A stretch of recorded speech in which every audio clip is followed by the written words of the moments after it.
Well, like it or not, the holidays are here, and of course that means you have to start thinking about gift giving. That means you have to start thinking about commodities this time of year. What's in season? Well, here's an idea. How about giving a gift that features one of Georgia's top commodities, and that would be pecans. Yes. Joining me as always, our new host, actually our third month now together, and we still haven't run her off. That's great. No, Dr. Tracey Brigman, of course, from UGA. Tracey, as always, great to have you again. And I like where you're going with this month, okay? Because I'm going to be flat honest. I wait till Christmas Eve to do my shopping. I've gotten better. Now maybe it's December 21st. Right. So you're giving me a head start. Right, okay. Well, I love homemade gifts for the holidays. No matter what holiday it is, homemade gifts are great. So I do have some candy recipes. I know a lot of people kind of stay away from candy making because it can be difficult, but these are both super simple, no fail, no thermometers needed. Okay. They're awesome. So my first one's going to be a butter pecan fudge. This is a recipe that I actually developed. When I get bored, I take recipes and I make them my own. I know your schedule. You never get bored. But sometimes I do at night. I'm like, oh, what can I make? But you may have heard of fantasy fudge that you make with marshmallow cream. So this is fantasy fudge, which is no-fail fudge that I adjusted from a chocolate fudge to a butter pecan. Okay. So the first thing I did was I took 2 cups of pecan halves, or chopped pecans, and I roasted them for 8 minutes at 350 degrees. And then I'm gonna put that aside, but I need to have it ready because once my candy starts boiling, I need to work fast. So I did this ahead of time, roasted those up. So then what I'm gonna, and then I buttered my pan because it's important that my fudge does not stick. I'm going to take about a 2.5 to 3 quart saucepan on the stove. I'm going to add 5 ounces of evaporated milk. So these lovely cans come in 5-ounce cans, so I don't have to measure it. You have to shake it. I don't have a church key, so I'm going to use this to get my evaporated milk out.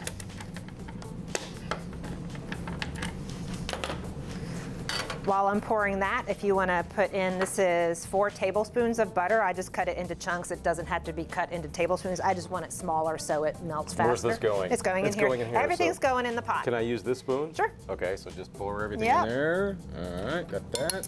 And then it calls for 1 cup of regular granulated sugar. 1 cup of sugar. Boom. And then 1 cup of brown sugar that was packed. 1 cup of brown sugar, packed. Then I'm going to give you the fun sticky stuff. So marshmallow cream. So that's 7 ounces of marshmallow cream. The whole thing? The whole thing. Okay. So some of the jars are larger than that, and I've tried that, but trying to measure it into a bowl and then put it back in there is just a pain. Now I'm going to put my burner on medium. Got you. Almost knocked that out. And then I'm just going to stir it on medium heat until it boils. So it takes maybe 10-15 minutes for it to boil. You don't want to speed the process because it can easily scorch. So a lot of people might crank it to high to get it to boil fast. You're going to scorch it and ruin it. So just be patient, put on some music, listen to it, relax while you're stirring. So again, we're just going to keep this on medium, stirring until it comes to a boil. All right, so my 5 minutes are up. I'm gonna remove it from the heat. And if you wanna take, that's white, 2 cups of white chocolate melting wafers. All right. And we're gonna mix that in until it melts. So once it's stirred, until all of the white chocolate melting wafers have melted, we're gonna add 2 cups of my toasted pecans, since it's butter pecan fudge. And then that is a 1.5 teaspoons of vanilla extract. Extract. We put that in at the end because it's extracts or alcohols, and You want the alcohols to melt out, right? Well, evaporate out? What's the terminology? Yeah, I don't want it to evaporate out too much. If I put it in at the beginning, then it wouldn't really give me much flavor. Oh, okay. So that's why I put it in at the end, so that I can still have some of that vanilla flavor in there. So I'm just going to mix that up until everything looks well combined, and then I'll get, if you will bring over my buttered pan, and I don't want to burn you. Nope, go ahead. Then we're just going to empty it into my pre-buttered pan as best we can. This recipe easily doubles. So if you're making a lot, if you have a lot of gifts to give, I can double it and make it in a larger baking pan.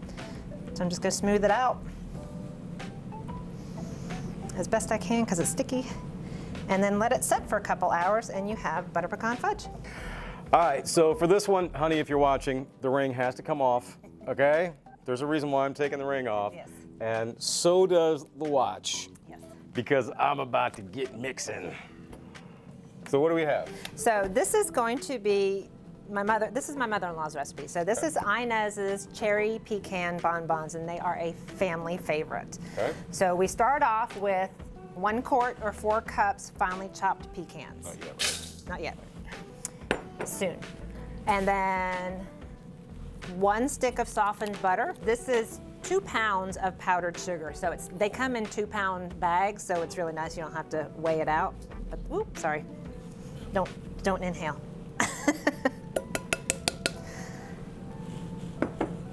Then we need 14 ounces of sweetened condensed milk. Okay. Again, this is a 14-ounce can, so I don't have to measure it or weigh it out. Now you can see why you shouldn't have on gloves. Yes, or rings. Or rings.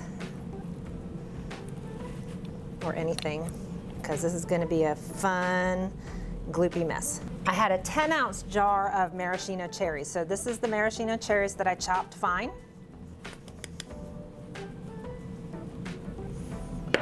This is the juice from the jar. Ooh, I can smell that. And then this is 28 ounces of sweetened coconut. Oh. So they come in 14-ounce bags, so just 2 bags. So now, dive in, and you are going to mix it, find that butter and squish it, and you are going to mix it until it is one cohesive ball of dough.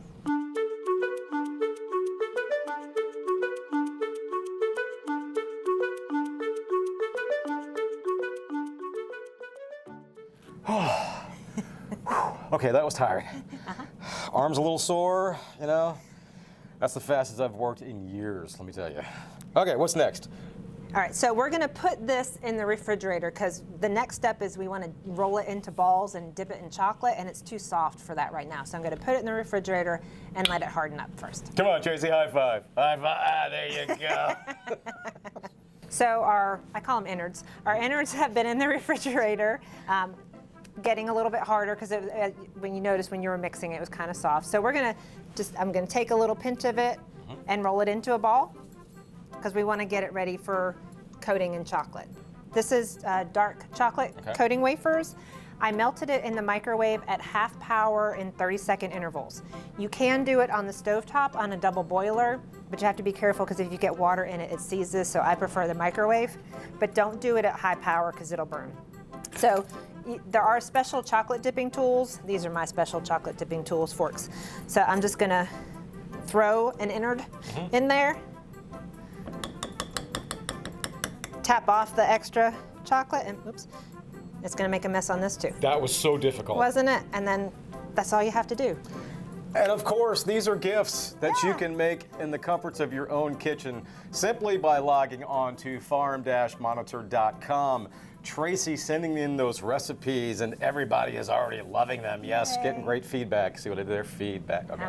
I know, bad jokes. I'll stop the bad jokes. But yes, farm-monitor.com. Go up to the top, the recipe section, and again, the recipes just keep stockpiling.